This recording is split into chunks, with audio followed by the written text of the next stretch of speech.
ni nee na ñoo bokk réew mi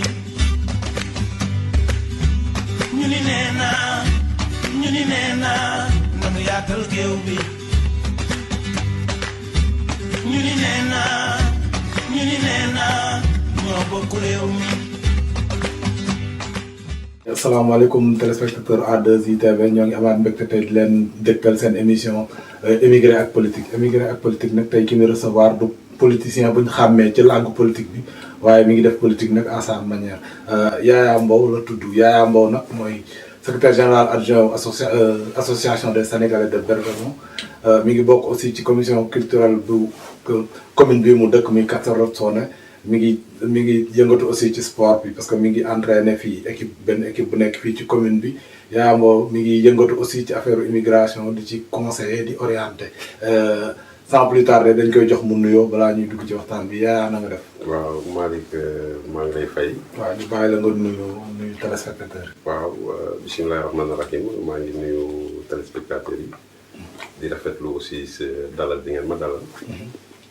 di ñaan yàlla lépp luñ fi wax rek yàlla na doon njariñ te di rafetlu liggéey bi ngeen di def di leen wax tamit bismillah. Yaya laaj bu njëkk bi ñu ngi koy jagleel actualité bi nga xam ne mooy actualité brûlante bi fan yi muy suñu mbokk africain ak suñuy jarbaat sénégalais ak ay doom ay rakk yi nga xam ne ñu nga Libi ñu leen di traitement boo xam ne bii dafa mel ni esclavage moo dekki moo ressuscité wu yow ban commentaire ngay def ci loolu. waaw Malick xam nga jamono doy dox. te problème li bi ni ngeen ci déggee lañ ci déggee ndax booy seet ni ci fan yi ci WhatsApp bi am na ay images yu ñu wane ci benn sénégalais boo xamante ni. nee nañu moom mooy jaay ay mbokk sénégalais ci Libye.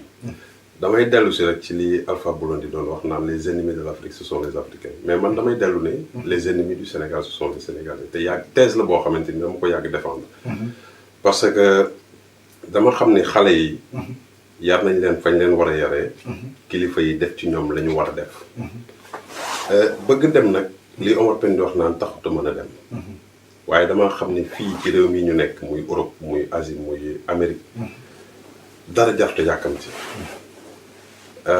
ku muñ rek muñ te bépp doomu aadama boo xamante ni sa wërsëg ma nga ca bitim réew allah kulli alin balaa ngaa dem ci biir bàmmeel da nga ko añee te loolu moom lu wóor la mais lenn rek laa ci déploré mooy maanaam gaawantu bi ak yenn sacrifice yi ñu def di jël ay routes périlleuses muy maanaam dem dans le désert du Sahara fii ñu nekk nii ci Italie gis nañu ni évasion moo fi am ndax toog nañ fi médias italiens yi di génnee chaque jour lu mat 5 ba 6 gaal di ñëw nga gis ay nit déshydraté ndax flux bi ma nga amoon depuis temps Espagne li ma lay wax nii dafa depuis 2003 dafa am benn journal au niveau du Sénégal du ma wax tur bi ndax bañ publicité bu defoon benn article mu ne d'ici dans l'an 2000 l'Italie aura besoin de 50 000 jeunes pour relancer l'économie italienne. boo comparé chiffres yooyu mu joxe ak ca ba mu ko daté woon depuis 2003 article boobu génn nga xool tey ñu ñëw ci évasion humaine boobu da nga leen di jox dëgg mais nag Sénégal xam nga dafa nekk réew moo xamante ni maanaam maslaa bi dafa bari te nit ñi kenn fii façon nit bu fi nekk am na ñoo xam ne ñëw nañ ci réew mi te mosuñoo yaakaar ni yàlla dana leen mës a indi ci réew mi am ñoo xam ne dañoo juddu li nekk seen xel rek mooy dem xëy na peut-être nag jaar nañ ci yoon woo xamante ni au niveau des ambassades pour jéem a demander visa xëy na amuñu réquisition yi nga xamante ni moo nécessaire amaan na sax ñu am ko mais aussi xam nga rabatteur de visa yi aussi loolu tamit lu mat a ŋàññ la parce que aussi nit je pense que boo ko laajee ne ko lii laa soxla pour sama réew bëgg naa nga am nangam mu leer ma ni boo fa nekkee di nga mën a dund te doo tànqal ma Samba doo tànqal ma Demba mais bu ci rabatteur de visa yi deñee rek nit ki demal boppam ambassade bu amee visa alhamdulilah bu amul visa mu xam ni yàlla jeexul mais li may ñaawlu rek mooy bëgg dem bi di utiliser yeneen moyen muy maanaam géej te géej amul bànqaas wala di jaar ci désert yoo xamante ni vraiment daal sa àdduna daal ngay sacrifier quoi. waaw yaa phénomène boobu ba léegi ci la ñuy taxaw est-ce que mënuñu situer responsabilité bi état bi ban responsabilité la ci am ñun en tant que émigré ban responsabilité lañ ci am famille bi famille de départ bi ñi nga xale yi nga xam ne ci famille yi ñu jógee ban responsabilité lañ ci am. waaw Malick damay dellu ci ginnaaw tuuti xam nga flux bi évasion bi mi ngi njëkk am au niveau de l'Espagne. Boy 7 c'était depuis la législature du PDS du Parti démocratique sénégalais. gisoon nañ fi ay gaal di fi jógee Frontex waaw voilà ay gaal di fi jógee di dem Espagne. lan moo ci wund après dañoo signé ay accords bilatéraux avec l'Espagne. accords bilatéraux yooyu ñu signé woon ak Espagne gis nañ ne mu munti demee nu mu mujjee ndax dañoo dem ba ci biir ci la ñu créé moo indi la création du FNPJ Fonds national de la promotion de la jeunesse dont le recrutement ñi nga xamante ni ñoo war a dem Espagne liggéey ci toolu fraise yi wala ci tomate yi le recrutement n'a pas été classé tey booy seet Espagne tey ñi ci gën a sonn après la crise mooy ñi nga xamante ni dañoo ñëwoon ci gaal yooyu état Sénégal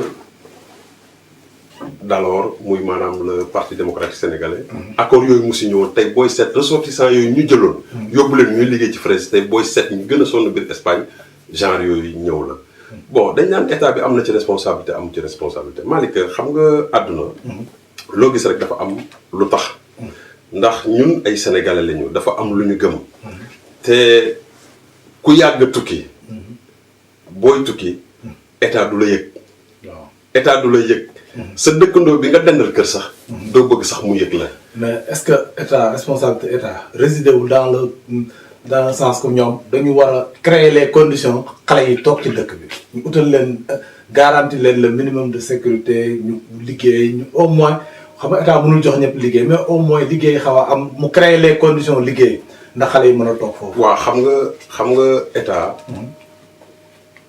bu yëgee dara ne ñi ngi jaay ay doomu Libye wóor na ma ni le pouvoir actuel en place mi ngi ciy def ay enquêtes parce que état du dégg na dara rek tëb na ca faw mu gëstu ko leeralu ko ba am ci loo xamante ni lu wóor la lu sukkandiku bu boobaa nag mu door a dégager les voies et moyens c'est bien vrai que bon état responsabilité mu wala ñàkk responsabilité même responsabilité bi ñun au niveau des immigrés la parce que yow boo fi nekkee kenn ku ci nekk xam nga nekkaayu fii ñu mel ngay jóg di daanu di dañi malgré l'égocentrisme entre les Sénégalais les particularismes l'individualisme xam nga la jalousie yooyu yëpp mu nekk ay facteurs yoo xamante ni dafa rongé wu ci ñun te bu la yàlla defee nga dem Sénégal di wone beneen melokaan ba ngay wone gone yooyu di la gis te naan diw mii de ñoo fi nekkoon di football wala ñoo fi nekkoon di toog fii ci bangu jaaxle bi di waxtaan dem na fa juróom benn weer ñëw na tabax na étage boo xam ne ak benn kër boo xam ne à 3 étages waaye mënoo koo xamal nan nga def ba am alal jooju pour tabax loolu nag day luqi bëtu jeunes yi kon état yow booy dem di wuti visa état du la yëg yow sa xarit benn bakkan bu yàlla defee nga tukki sa waa kër dañuy bàyyi ba nga yegg aéroport ba dugg ci kër ba bër set nga woote téléphone ñu door a wax sa xarit benn bakkan ne ko diw tukki na démb waaw kon ñu xam ne nëbb boobu ci ñun la nekk mais état wóor na ma ni le pouvoir en place actuellement wóor na ma ni mi ngi ciy def ay jéego mais nag foofu mu gëstu lëntatiku xam voies et moyens yi ñuy mën a dégager c'est bien vrai que dans les pays du tiers-monde am na ay fonds Union européenne yu ñëw mais aussi tamit booy xool parce que déjà jeunesse bi dafa composé wu ci ñaari facteurs dafa am ñoo xamante ni ce sont les recyclés du monde scolaire bon ñoo xam ne dañoo jàng seen jàng demeewul noonu ñu dellu ne léegi xaaral ma jéem a tenter pour jéem a dem à l'étranger am ñoo xam ne xëy na peut-être tamit dañoo jàng ba pare mais li leen di indi mooy ñëw pour jéem a poursuivre seen i jàng xam nga nag mu nekk ñaari facteurs yoo xamante ni c'est un peu différent bokkuñu kon donc xale yi man li ma leen di ñaan mooy c'est bien vrai que tukki baax na parce que booy seet du temps de Wade bi xale yi di jël gaal Wade def na benn exposé dafa ne mais jeunes yëpp bu ñu demee tey dëkk bi di guerre fan lay amee ay ndaw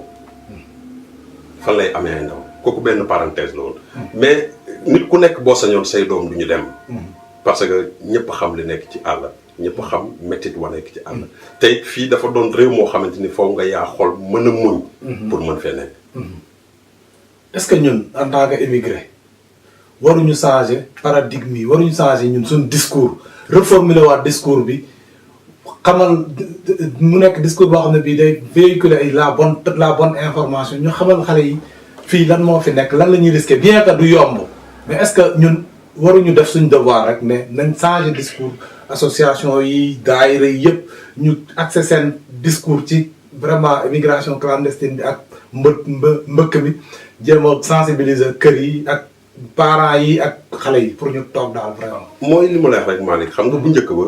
moodu yu njëkk ya. ak moodu léegi du ñu benn.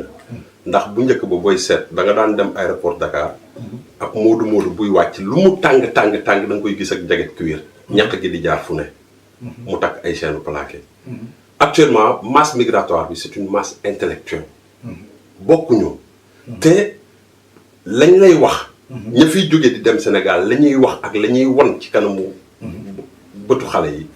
safaan wala. parce que déjà yow bu fekkee ne da ngaa ñëw tenir un langage de vérité.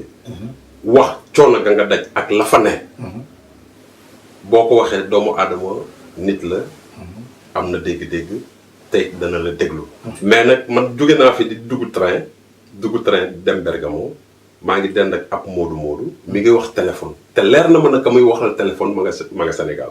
mu naan ko non maa ngi ni biir San Siro parce que damay seetaan ni match Milan. xam nga yooyu. tamit ci train bi xam nga yooyu dafa doon loo xamante ni. bu ko defee gone gi nekk fële xaritam bi nekk fële danaan diw de mi ngi biir San Siro di seetaan Milan quoi. xam nga dafa nekk loo xamante ni langage non véridique la. parce que yow booy ñëw di wan ña nekk Sénégal. nit da nga war a ëmb. parce que nit denc na àdduna ak li ci biir. mais teewut ma sàmm xamu ko ma dem xamu ko. te fii dafa nekk réew moo xamante ni Malick. il faut ñu raxas xol yi. dëgg la fóot xel yi. ñun entre nous rek sénégalais. parce que booy seet jalousie bi am na benn ampleur boo xamante ni. doy na waar. ndax bañ nañ ko ba dañ naan boo amee ay projet bu ko wax ci sa biir communauté ndax bu sénégalais yi xamee fa nga jëm. doo yegg c'est grave yaa ci biir communauté boobu la ñuy des ba léegi sax yaa quelques semaines gisoon nañ ngeen yow sa association des Sénégalais de Bergamo organisé woon benn marche wala sitting li ko waraloon mooy ay weer ci ginnaaw dañ fi benn xale sénégalais bu tudd Mamadou Lamine Bara Thiam dañ fi génnoon àdduna ci condition yoo xam ne ba léegi leerul ci bopp nit ñi ngi naan dañ ko ba wax ñi ne dañ ko rey dañ ko def nii léegi yéen association bi organisé woon sitting pour leeral loolu déjà est-ce que mën nga ñu élucider conditions yi xale bi génnee àdduna li nga ci xam yow ba pare balaa nga ñuy duggal proprement di ci manifestation bi ngeen organisé woon. waaw xam nga Malick muy bés boobu bésu tiis la. muy bés boo xam ne c'est un jour de tristesse. pour toute la communauté sénégalaise. ASOSB mi nga xamante ni man ci bànqaas googu laa bokk muy maanaam association boo xam ne. dafa nekk fi Bergamo. dajale njabootu Sénégal yépp di dox nag ci loo xamante ni entraide solidarité. maanaam ku sonn ñu taxawul. nit bu fi wàññeeku ñu def ci seen kéemtalaay kàttan mën laa yóbbu. ASOSB nekk bànqaas boo xamante ni macha allah ndax tey boo demee seen chaise day mel ni yaa ngi Sénégal ndax koo gëjoon a gis. wala koo toogoon ay at gisoo ko da nga ko fay fekk. mu doon mbir moo xamante ni vraiment lu rafet la. mbirum xale boobu nag d'ailleurs ASOSB moom def na ci lam ci war def. ndax xam nga ñun génnu àdduna gone googu muy Mamadou Lamine Bara Thiam. presse bi lu mu ci wax dafa bari. maanaam contradiction yi dañoo ñëw mais nag comme c'est une benn mbir la boo xamante ni l'enquête suit son cours. du ñu mën a avancer quelques mots ci affaire boobu parce que dañuy bañ. dugg en pleine cause. sur les modalités de l'enquête. mais li ma wóor te wóor ni mooy. gone gi ba mu génnee àdduna ASOSB yëg ko. taxaw na ci. def na ca lañ ca war a def. ndax ASOSB muy nga bokk ci ñàkk cee bokk. lenn nag dafa am ndax nit ñi. boo leen woowee ci ñëw leen ñu bokk. dañ lay tànqamlu. mais bu ñu demee ba xamatuñu fu ñuy teg seen bopp wala fu ñuy teg seen tànk door a mën a wàññeeku ci yow ñëw naan la nga ma daan wax ak la nga ma daan def. te di leen ñaax. pour ñu ñëw jege association bi te xam ne. lépp dafa ci suñu askan la. ndax xale boobu bu mu génne àdduna c'est bien vrai. ñun li ñuy def administrativement def nañ ko. D'ailleurs je remercie l'engouement du président Yeti Dia qui est le président de l'ASOSB. la ci waroon yëpp ak staff bu mandal li ci waroon yëpp def nañ ko sur le côté administratif. yàlla def ñu ñaan au niveau des autorités italiennes di leen remercier aussi tamit ci moment opportun boobu ñu may pour ñu ñëw wax suñu naqar bañ demee préfecture yàlla def ñu taxaw fa ñaxtu ne ñun soxlawuñu dara lu dul rek bëgg xam dëgg gi ak lu tax gone gi génn àdduna di rafetlu aussi tamit teewaayu ab benn xalif général de Bambilor ndax yàlla dafa def mu tombe ci ba mu ci tombee war a tenir benn conférence ndeysaan yàlla def mu bàyyi conférence ba ñëw ba ci ñun njëkk ci ñun taxaw wax ci waaw wax ci wax ju rafet ba pare tàllaloo ñu suñu loxo ñaanal ñu ndax ñun Sénégal ñaan rek lañu gëm daal. mais Yaya problème mu sénégalais bu génn àdduna fii association c'est bien beau mu gérer ci lim ci war a gérer mais est-ce que le plus gros du morceau suñu autorités yi ñu teewal fii waruñu ko def ñoom ba taxawaay lañ ci am. waaw man dama doon lancer un appel rek au niveau des autorités moo xam consulaire wala lu ñu mënti doon. Approchement au niveau des associations dafa war a nekk. warul am un parallélisme. c'est-à-dire que bu ñu jegee ndax comme association bi ñoo nekk ci base bi. war nañu mën a am un fonds alloué uniquement au niveau du consulat. pour yenn éventuel problème yu ni mel. parce que c'est bien beau que association bi taxaw ci. parce que association bu ci taxaw it. cotisation membre lay utiliser. pour mën a jël avion fayal néew mi ak ñi koy gunge. mais bu dee autorité consulaire yi. ñëw nañu en conclave avec les associations même ne serait-ce que sax ñu def benn calendrier de rencontre boo xamante ni périodiquement dañuy gisee di diisoo te et puis sax Yaya foofu dogguma la au-delà même de l'aspect financier wala économique est-ce que amul benn rôle bu état bu autorité rek war a jouer pour ne serait-ce que pour rétablir la vérité ñun ñu am crédibilité fii Sénégalais yi noppee de comme ay weñ du mujjee fenn est-ce que jotul nag ñu mettre un terme à ça parce que boo xoolee chaque année presque léegi benn sénégalais wala ñaar wala ñett dinañ génn àdduna ci ay conditions yoo xam ne yi après dañuy nëppal tourner page bi keneen ñëwaat ñu nëppal tourner page bi est-ce que jotul vraiment ñu toog waxante nag un langage de vérité autorités yi jël ñu en charge xam ne dañu war a jël en charge bu dara xewee ñu gérer ko comme il se doit. waaw Malick xam nga ndimbal. dañ naan Olof Ndiaye danaan ndimbal na sa fekk loxol borom. ndax keroog booy seet ci manifestation bi. Bergamo fi rek y a plus de 14 000 Sénégalais. mais boo seetee manifestation bi la fa nekk presque ay 100 la. ba ay 120. où sont les Sénégalais. Malick askan bu àndul. footuñu xool ya ànd. bokk ndey bokk bàyyi gëm la ñu gëm. tey ji laal fi naar. waaw dëkk bii ñu nekk boo fi laalee naar moo xam marocain la moo xam tunisien la moo xam algérien la boo fi laalee naar rek nga xam ne àdduna yëngatu na. waaw ñoom moom mën nañ am ay divergences seen biir nii mais ils savent se retrouver autour de l'essentiel. loolu mooy suñu problème c'est ce que nag les Sénégalais nag doivent faire. ñun loolu mooy suñu te loolu pour nga def ko. foog ñu raxas xol yi ba pare. yenente jàmm. kenn ku nekk bëgg sa morom. te xam ne àdduna yàggut. àdduna dafa gàtt tànk. ndax Malick. mënumaa toog fa ma toog di yër la ngay am. ak la ngay jëf. te di la ñaanal safaan ba. dëgg la te loolu moo ñu rey ñun Sénégal. parce que lépp ci ngëm-ngëm la.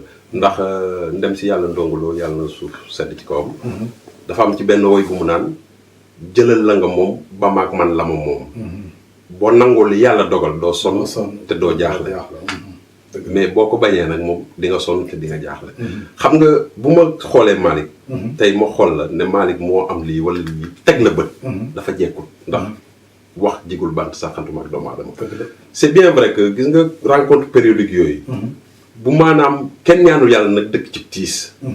mais kulli nafsin zaa'iqatul mawti. bakkan bu mos dund rek di nga mos dee. bu ñu demee ba jamono jot ñu am. li ni mel. c'est bien beau que nga dem taxaw di manifester waaye gis benn figure. boo xamante ni c'est étatique. foofu la da lay jox renfort. mais nag aussi. même bu fekkee ni figure étatique boobu mënul ñëw. am na ay collaborateurs. xëy na peut-être am na calendrier bu chargé. mais boo délégué benn membre. wala benn collaborateur. la askan ba dana yëg tey di ñaax moodu yi. ak immigré yi nekk fii. particulièrement sénégalais yi. nañu ñëw bokk ndey bokk bàyyi te ànd. bu luñ mel jotee. ñu mën a génn ndax nasaraan bi. mënu laa jox sa àq fii ak gisul mbooloo ba nga doon mbooloo lañ ragal. xam nga li ma la fii ak gisul mbooloo ba nga doon fii ak gis na nit ngeen bari macha allah bu boobaa dana la gën a mën a jox sa gëdd xëy na nag autorité étatique bi tamit lu mu mën mooy da koy def par voie administrative te ma sàmb du yëg ma demb du yëg xëy na loolu ñoom seen compétence la mais dañuy ñaan yàlla daal li ni mel daal yàlla na yéex daal waaw ci foofu laay taxaw ba léegi sax yéen en tant qu'association est-ce que yaakaaru leen ne vous avez des relations heurtées ak autorités consulaires yi nekk fii parce que pour ma jox la benn exemple rek ñu dem ci élection yi gis nañ ne dañu jëloon sax gestion bureau yeeg yooyu confier ko ñeneen génn ci association yi pour yow lan moo waral loolu ba élection yi sax quelque quoi gi fi amoon gars yi dañ ne parce que ñi ko waroon organiser wuñ ko loolu moo tax mu amoon problème pour yow qu'est-ce qui est à l'origine de ça. waaw man de Malick mbir moom li ma ciy wax du ci bari parce que aussi xam nga élection bu ñu ko daan mës a def ñu ngi koy def au niveau du siège de la SOSB élection yi passé autorité consulaire yi jël décision xaw ma nag lu ko mbébét ndax damay dégg rek ndax xam nga parfois nga for ay wax ci weewu bëy ñu ne xëy na peut-être dañ ko bëggoon décentraliser yóbbu ko foo xamante ni c'était beaucoup plus vaste bon ak lépp lu ci mënti am bu ñu ko yóbbee foofu it def nañu élection yi yàlla def mu jeex ci jàmm ak salaam mais li ma wóor te wóor ni daal mooy maanaam xëy na peut-être ñàkk waxtaan la te defe naa une chose pareille ne se répétera pas parce que bu fekkee ne am na rencontre périodique comme bi may njëkk a wax noonu rek déjà réeroo amut mais ñàkk waxtaan a am te je pense que ni aussi tamit tous les acteurs dinañ ci jël aussi tamit dinañ ci tirer les conclusions nécessaires pour que ëllëg ñu mën a parier à une telle éventualité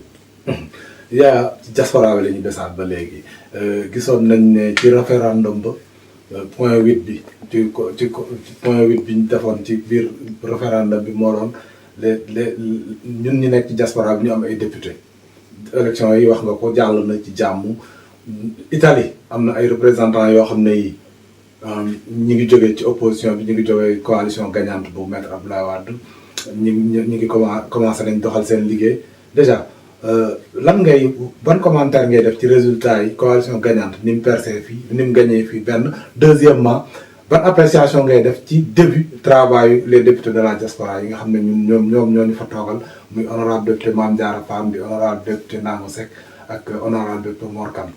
waaw Malick man je loue d'abord la sagesse du président Macky Sall franchement parce que def na fi tournée ñëw gis ak askan wi ñu tiis que seeni soxla pour parier à d'autres éventualités pour mu mën leen fekk ci la ñu bëgg mun leen tànn leen seen biir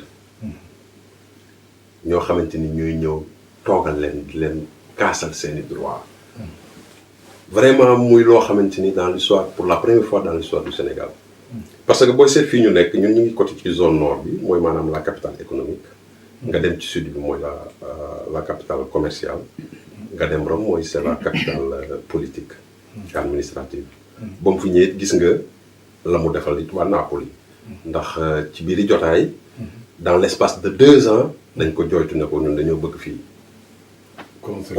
consulaire lañ bëgg dans l'espace de 2 ans mu affrété leen ay locaux tegal leen fa personnel ba ñoom ñi ngi naan sax amatuñu problème administratif donc muy un premier pas un deuxième pas mu ne léegi comme assemblée ay députés ñoo fa nekk te les députés sont élus par le peuple yéen seen biir tànn leen ñoo xamante ni vraiment ñooy mën a ñëw représentant mën leen a représenter bañ ko defee ñu tànn fi ñi nga xamante ni on espère que ñooñu mën nañu porter le flambeau jusqu'au niveau de l'hémicycle bon di rafetlu aussi am yaakaar ni xëy na peut-être problème yi nga xamante ni moom la immigré yi am fii Sénégal ñooñu dinañ nekk porteur de voix léegi nag nañu bàyyi rek wànne tekki gëdëm seet ñoom it taxawaay bañ fa am ak nan la ñuy jëfee daal ci biir hémicycle bu boobaa ñu door tirer les conclusions. En tant qu'observateur yow est-ce que tu t'attendais à ce que la liste coalition gagnante bi génn fii Italie.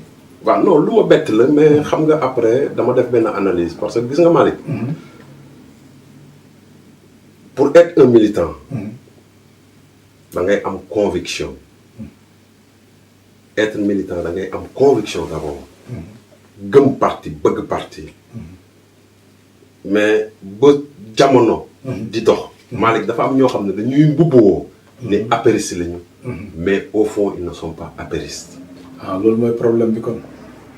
li ma lay wax lu leer la te je pense que le bureau politique le bureau chargé de l'électorat ñi ngi may dégg tey dina am assises yu ñu organiser rencontre yu ñu organiser jéem a tirer les conclusions à l'issue de ces élections parce que nit ñi dañ koy mbubboo da ci am ñoo xam ne dañ koy mbubboo mbubboo bi mooy maanaam yaakaar nañ ne am na la ciy meññet ndax bu boobaa jiitalatuñu l'intérêt général mais seen intérêt yu bopp te bu ñu génnee ña nga ci beneen côté parti ba kon donc vraiment mu nekk kaw boo xamante ni et je pense que les responsables xam nañu li may wax tey aussi tamit bis bu ñu dajee dinañ jéem a seet fan la faay yi nekk ak nan la ñuy defit aussi ba reconquérir aussi tamit le pôle électoral.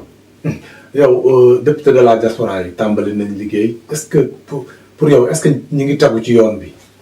waaw xam nga dafa teel pour nga jëm ci joxe benn verdict. dafa teel pour ñu jëm ci joxe benn verdict parce que aussi man méttetlu naa rek dara. parce que nit lu yàlla dogal da nga koy nangu. yàlla mooy fal. te yàlla buy fal sa aras la koy bindee. te suñu jàng nag soriwul. xëy na peut-être ñi nga xamante ni ñoom ñoo gën a xam ci mbirum diine dinañ ñu gën a mën a édifier. mais man mënumaa gëm. un député. élu par le peuple. nga nekk ci en pleine campagne électorale. di saaga. un représentant consulaire par l'intermédiaire de l'internet. donc mu nekk manque de responsabilité boo xamante ni. te yooyu yëpp booy xool ce sont des rejetons de l'ancien régime. ñi ko doon def waaw. ce sont des rejetons de l'ancien régime. xëy na peut-être fàtt nañu loolu. mais nag da di loo xamante ni. du mës a changer wu du mës a fomp. ci ngir dund doomu aadama parce que les faits sont là. lépp dañ koy retracer waat. te dafa nekk ci loo xamante ni c'est par l'internet donc ça demeure ba jusqu'à l'éternité. vraiment di leen ñaax. nañu jël li nga xamante ni mooy préoccupation immigré yi. parce que problème bi nekk fii nord. nekkul sud. problème bi nekk Italie nekkul problème boobu moo nekk France nekkul problème boobu moo nekk Espagne. te comme yàlla def na. Macky jox na leen le plein pouvoir na leen tànn leen yéen ci seeni gox. pour ñun ñu mën a xam ndax état mënul gis lépp mënul xam lépp. mais bu tànnee ci seeni biir. ay nit ñu mën a ñëw kaas léegi nag nañu xaar ba seet ndax doomu aadama yooyu ils sont à la hauteur. ci li ñu leen fale.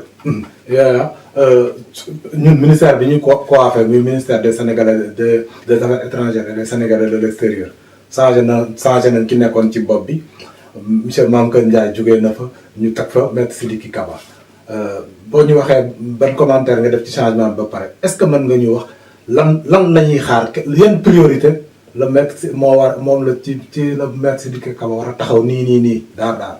waaw man li may njëkk ñaan mooy que mu procéder à une tournée internationale. bu procéder à une tournée internationale boobaa su ko defee mu taseeg les bases yi nga xamante ni ñu ngi basé wu dans les différents pays d'Europe. ñu waxtaan. segg li nga xamante ni mooy jafe-jafe yi. jafe-jafe yi bari na. c'est bien vrai que jafe-jafe yi bari na mais nag aussi Malick parfois ñun dañoo am comportement boo xamante ni. ndax booy demee tey consulat. da nga fay fekk Massamba taxaw di dóori dënn naan noonu la may wut si foofu mu am tey. ndax Malick ñun on se croit beaucoup plus malin. or dafa am benn proverbe buy wax ni. en se croyant beaucoup plus malin on devient le plus con. comprendre parce que man mënumaa gëm. nga jóge sab gox. ñëw ba consul. mu leer na ni lii c'est un bien durable. boo xamante ni Sénégal la ko moom. te mi ngi fi nekkal ak askan. mais da nga war a am comportement booy am. maanaam ñun ci yar ak teggin. ak waxtaan ak diisoo lañ ñu xamee. ci lañ ñu màggee. mënoo ñëw jóge fenn. ne man damay ñëw wut si këyit. yow këyit ba ngay wut si xëy na peut-être yaa xam ni peut-être benn diplôme la wala nangam ak nangam mais mënoo ñëw rek consul jox la ko. parce que il te faut l'authentification. loolu d'accord naa ko mais est-ce que jàppoo ne aussi waa consulat les autorités consulaires doivent communiquer encore plus pour que vraiment sénégalais ba nekk Parma balaa muy jógee Parma mu xam déjà ban jour la ñuy defar document bi lan la war a indi kañ la ko war a indi noonu la koy indee mais vraiment buñ ñoom du seen des fois doo leen jox tort sur toute la ligne parce que ñoom tamit ils ont le droit de d'avoir la bonne information mais amuñu information bi tamit. waaw xam nga côté boobu rek li ma ciy wax mooy. damay attirer l'attention parce que yàgg nañ ko tamit di ko wax. parce que aussi tamit booy seet y a un petit avancement parce que déjà locaux yi ñu nekkoon. xat-xat ga fa nekkoon. vraiment c'est sous la magistère de madame le consul. tey jii dem nañu transféré wu. am locaux yoo xamante ni moo gën a ample moo gën a baax. bon lenn rek xanaa gën a redynamiser le secteur administratif. te je pense que aussi tamit consul mi ngi ñu dégg.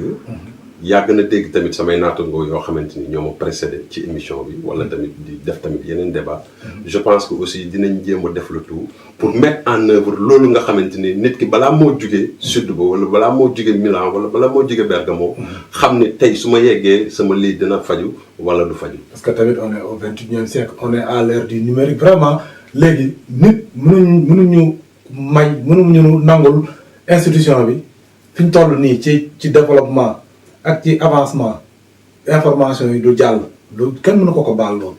waaw vraiment waaw xam nga loolu. xam nga loolu aussi tamit lu ñuy gëstu la. parce que je pense que aussi tamit moom. jël na ci en considération. xam na tamit les préoccupations qui les attendent. donc je pense bien que ni en toute conscience xam naa ni. ma ngi ciy bàyyi xel te it la ca des. soreetul laal waaw. ah yaa ngi koy muur mbàjj bi de. non du question mbuur mbàjj. du question mbuur mbàjj parce que. xam nga yàlla. man damaa gëm ni. Malick. man madame le consul. musuma recevoir. su ma taseeg moom damay taseeg moom ci yenn ndaje. salaamaaleykum maaleykum salaam parce que benn jigéen la dama koy wormaal. borom kër moodu la. te faatu la. kon nag ku war a xam. jafe-jafe doomu aadama yi la.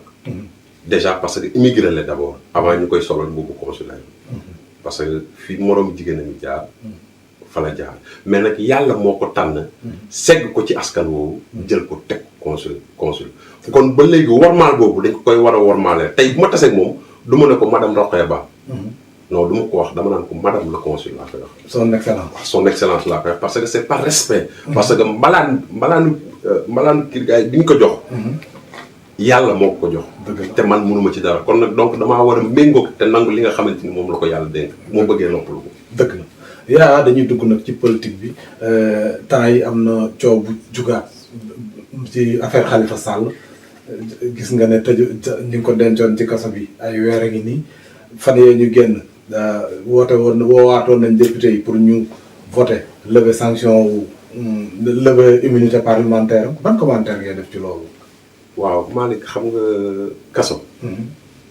kenn ñaanu ko yàlla. te jommul kenn nag. mais kenn ñaanu ko yàlla. affaire Khalifa Sall vraiment c'est bien triste na. ndax yàlla rek nag moo xam ndax parce que ñun ñu ngi fii Europe. li ñuy gën a xam ci mbir mi. à travers les médias lañ koy xamee. mais nag. àdduna dafa am ñetti mbir loo moom lu askan moom ak lu réew mi moom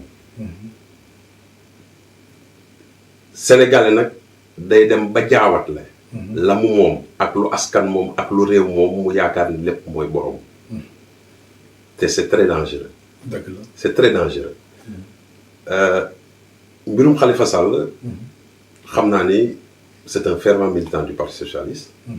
ndax ñun bi ñuy nekk de plus jeune xam nañ ko gis nañu ay yëngu-yëngoom buñ demee nag ba ne dañ ko dénk dara dénk googu am la ca ñuul man je préfère que rek ñu bàyyi rek la justice fait son travail parce que booy dégg ni sax dañuy wax naan même le président Macky Sall a été interpellé par les chefs religieux pour jéem a def médiation mais tontom lan la nañu bàyyi yoon def liggéeyam ce qui te montre que ni bëgg na jox l'indépendance mais est-ce que loolu nag de la justice est-ce que le dossier Khalifa Sall n'est pas un dossier politique Yaya? waaw non xam nga kooku. est-ce que Khalifa Sall quelque part demul ba gêner ñu jël ko bëgg ko parquer fenn pour neutraliser. non waaw Malick kooku ay waxu opposition la kooku.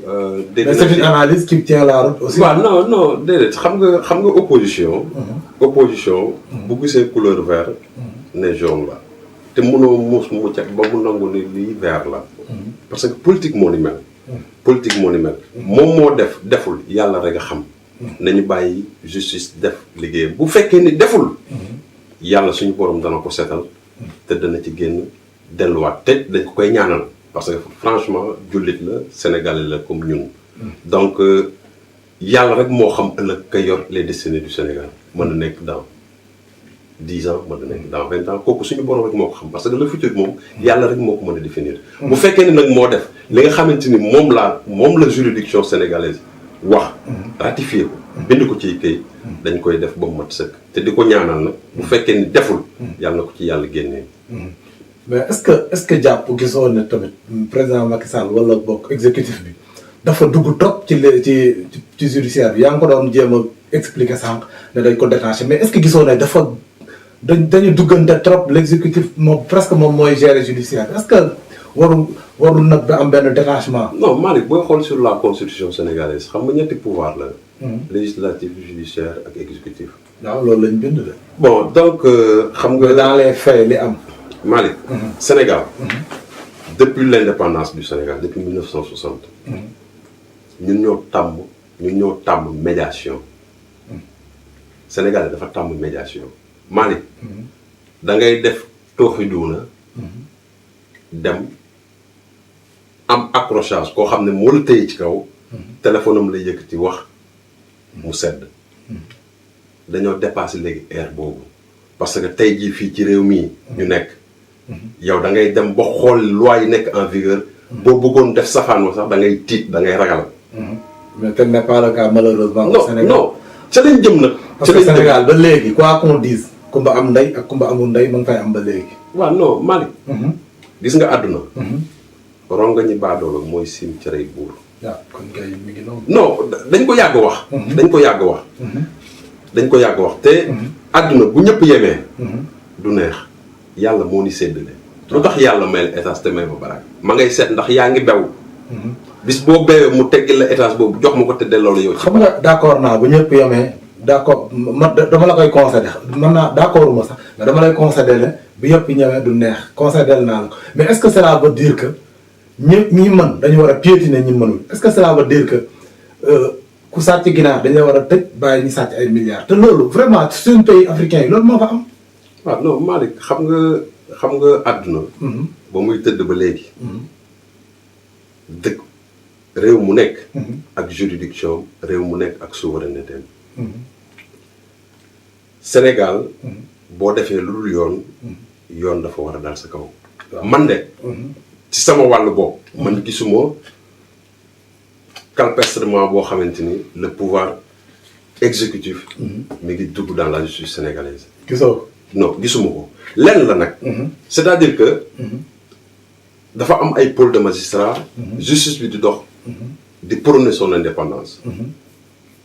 ku deful luy yoon la ñu teg la ci yoon. ndax bant da nga koy jubanti. ca ba muy tooy. laata ngaa bàyyi ba mu mag ndax boo ko jubantee mu daal damm. dëgg la gaa ngi lay déglu nee nga gisoo ne am na jaxasoo seen biir ne nee nga daal exécutif mi ngi doxal judiciaire mi ngi doxal en toute indépendance je te le concède.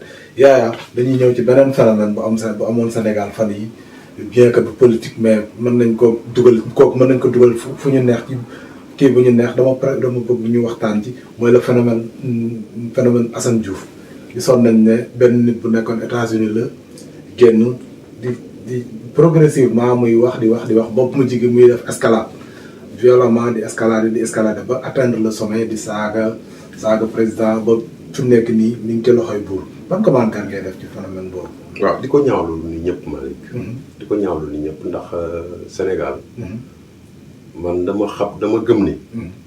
tu peux être activiste. parce que liberté la personnelle. nit mën ngay wax la metti di wax la neexul.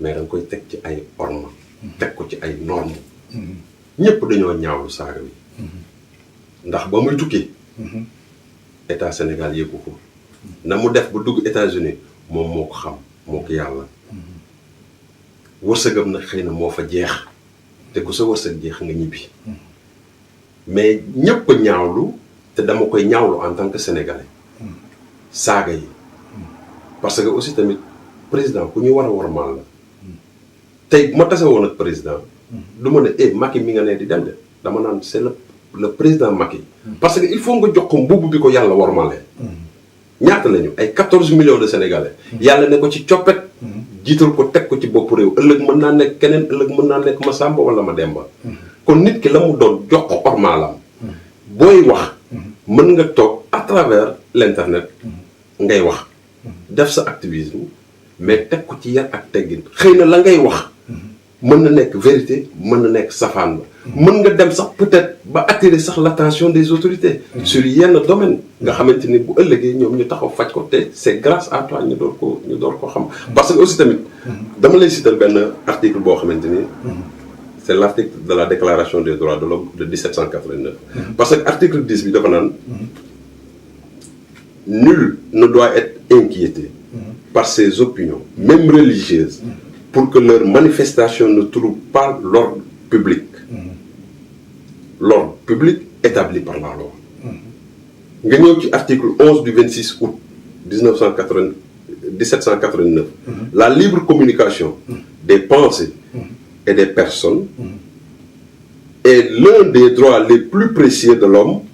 Tout citoyen peut parler, écrire, exprimer librement, sauf à rejoindre de l'abus de cette liberté dans les cas déterminés par la loi.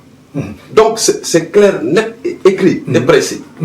Mais c'est que lan mooy suñ problème Sénégal mooy nit ñi vraiment comme li nga wax nii dañoo teg ay binaar yu teg ay raay nii mais dañu gis ne gars yi dañuy déborder trop et puis ça déborde de partout ci langue yëpp foo ko foogeewul fa lay affaire bi di déborder lan mooy problème bi. waaw xam nga Malick ñàkk yar rek.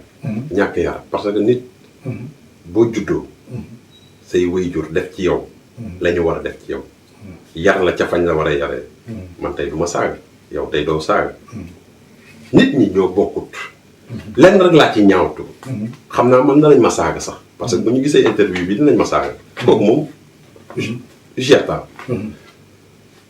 li ma ciy ñaawlu mooy boo seetee par exemple le cas de Assane Diouf ñun ñëpp nous sommes des banlieusards commentaire yi ci topp di soutenir Assane mu leer la ni du neen mu leer la ni di leen mu leer la ni du neen c'est un descendant boo xamante ni ñi fi instauré la délinquance instauré fi affaire vulgarité ci ñooñu la parce que da lay leer ni nit ak i noppam amul fit ak sañ-sañ di yegg ci yenn domaine te amul couverture bu nekk. kon da nga jàpp ne Assane am na ko nekk ci ginnaaw. Non, bien sûr ça se vérifie Malick on n'est pas dupes les Sénégalais ne sont pas cons. Les Sénégalais ne sont pas cons man mi def mënumaa toog fële rek di def lu ma neex di saaga président. di saaga non waaw mais mer am na noo koy defee tey jii bi fi Malick tey. réew mi ñu nekk muy Italie. tey man su ma amee lu ma metti damay njëkk def bind. demander ma manifester. suñ ma ko accordé loo damay jël ay chaîne dem ca fa may liggéeyee yeew sama bopp. journalistes yi ñëw fekk ma fa police ñëw fekk ma fa autorités locales yi ñëw fekk ma fa déglu sama ñaxtu. kon nit mën na am beneen forme. bu mu kiiyee nit njaay rek mënul jóg te man ndeysaan vraiment su ma sañoon. franchement ñun ñëpp ay Sénégal lañu te ñoo bokk banlieue. te Assane kenn mënul xar Sénégal génne ko ca la bokk ay waajuram ca lañ bokk mais na seet la souffrance de ses parents na seet la souffrance de ses amis na seet la souffrance de ses enfants te sur ce paragraphe je salue et je loue aussi l'esprit de grandeur du président Macky Sall franchement et de son gouvernement non parce que Malick Sénégal gi ñu nekk ku taxaw saaga sa bàyyi sa caay xumb ak moom nañ waxante dëgg rek Malick ku taxaw saaga sa papa ci sa kanam nga defal ko moom mais mosoo dégg mu wax ci même à part son gouvernement mosoo dégg kenn jëm ci def ay sorties parce que tal nañu leneen di ñaan Assane rek na delloo ci est-ce que arrestation bi nekkuñ ci di ci régler seen problème non d'ailleurs maa ngi gis ni ci benn kii ne il a été libéré mais ci beneen vidéo bu mu kii titre bi dootuma saagaati à cause de ma mère j'en réjouis bëgg naa ci lool bu fekkee ni dégg na ay waxu wi juram parce que aussi tamit saaga fajul dara nit mën ngay taxaw di kaas la ngay kaas def ko ci yar ak teggin te di ñaan yàlla ñi nga xamante ni ñoo nekk ci ginnaaw di nëbbatu parce que aussi nit warul def boppam comme sacrifice kon voilà da nga gis ne Assane dañ koy moom Assane victime la non victime la c'est un victime qui a été employé c'est un victime boo xamante ni on a en profité sur son analphabétisme sur son innocence di ko gëmloo parce que nit booy taxaw di wax da ngay am des preuves tangibles muy maanaam tu défends tes opinions mais la muy wax yëpp amul dara lu mu ci mën a défendre amul dara lu mu ci mën a défendre te yaa ngi gis am na benn groupe boo xamante ni c'est le Sénégal de la vérité yaa ngi gis vidéo yi ñuy def di démasquer li nga xamante ni c'était le complot donc gàcce la te ñun di neen la yaa dañuy ñëw ci yow gis nañ ne ci présentation bi wax naa ko yaa ngi bokk ci commission culturelle bu commune bi fii muy commune Castérène Soone yow lan mooy sa rôle foofu en tant que membre de la commission culturelle ban apport ngay indi foofu waaw commune bi alhamdulilah sant yàlla rek parce que aussi ñëw jaxasoog tubaab yi ba am ci lañ ci amit doonu lu yomb waaye lépp rek dañ koy sant liggéeyu ndey ak baay ak sante ko borom bi franchement commune bi nag dafa nekk commune boo xamante ne ay nasaraan lañu yàlla def ñun ñëw wàll siyaan ci ñoom li ngay def nag ba doomu aadama ji naaw la kooku yaa koy liggéey sa bopp mooy maanaam le respect par soi-même am cër am respect xam yaay kan teewut nga topp leen ci seen i aada teewut nga topp leen ci seen i jikko teewut yow it nga conserver li nga xamante ni moom lañ la yaree moom nga am te moom nga moom yàlla def nag nga yëngu ci protection civile di yëngu ci au niveau culturel te franchement daal awma ak ñoom xaar ma yàlla di leen saluer aussi ci yaatal bañ ma yaatal ba ma mën a incorporer wu ci ñoom waaw ci protection culturelle ba ci protection civile boobu sax la ñuy ñëw gis nañ ne aussi yaa ngi ci croix blanche italienne bi lan mooy fay yéen croix blanche italienne lan mooy liggéeyam waaw croix blanche italienne dafa nekk mooy li ñuy wax Centro di Giotto mooy le 118 donc c'est le secourisme te dafa nekk loo xamante ni aussi tamit ci social la parce que nit day dund nit day feebar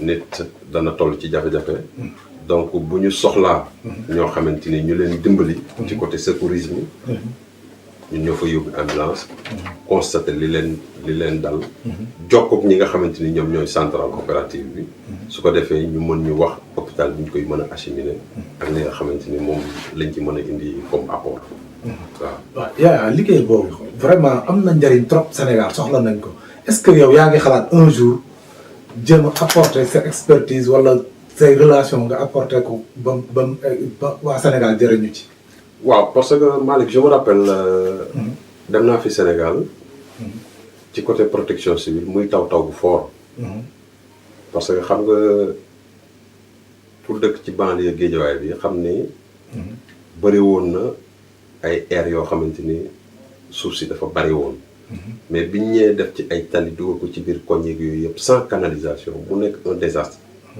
désastre boo xamante ni taw bi bu ñëwee du mën a fluider wu ci biir canalisation yi ca la ma jotoon a jàng tuuti ci protection civile ay saak la ñu mujjee jël def ci ay suuf pour barrer ndox mi dévier ko te loolu maa ngi ko xamee ci maanaam expérience ma nekk ak fekk nasaraan ak leneen 2 ans yi ci ginnaaw bu ma demee Sénégal dama ànd ak tamit samay collègues yoo xamante ni ñun ñuy yëngu ci côté croix blanche parce que dama ne daal lii vraiment Sénégal soxla na ko pour yóbbu leen sukkandiku ci article 3 de la décentralisation pour ñu jéem a seet na la ñu mën a indee apport indi soutien maanaam affréter leen ay ambulance équipement jàngal xale yi sur place ñi nga xamante ni am nañ passion boobu won leen ni c'est une nécessité parce que aussi tamit expérience la boo xamante ni day des sa bopp day des sa bopp te mën nga ci dimbali sa askan su ko defee bu demee ba nga xamante ni le projet à long terme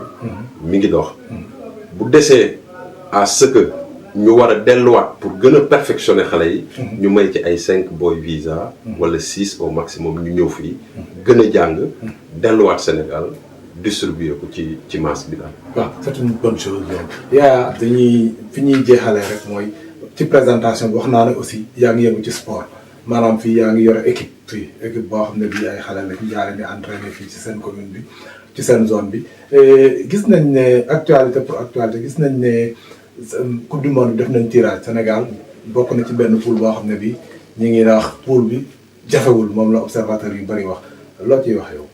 waaw Malick di sant yàlla di gërëm di remercier l'entière équipe nationale di remercier surtout le staff technique parce que aussi ak les autorités sénégalaises d'avoir pensé à l'expertise locale parce que Malick ñun ñëpp ba ñu juddoo ci ay mbuusu perméable roof ci ay morceaux ay këyit ci lañ jàngee football tournée commencé petit camp tournée commencé grand camp mujj gi di dem nawetaan yàlla def ñenn ñi dem ba ay première division yooyu football moom Malick ñun dañ koy màggaaleel te on est tous des sportifs di rafetlu nag la qualification de l'équipe nationale c'est bien beau parce que xam nga football dafa nekk loo xamante ni c'est un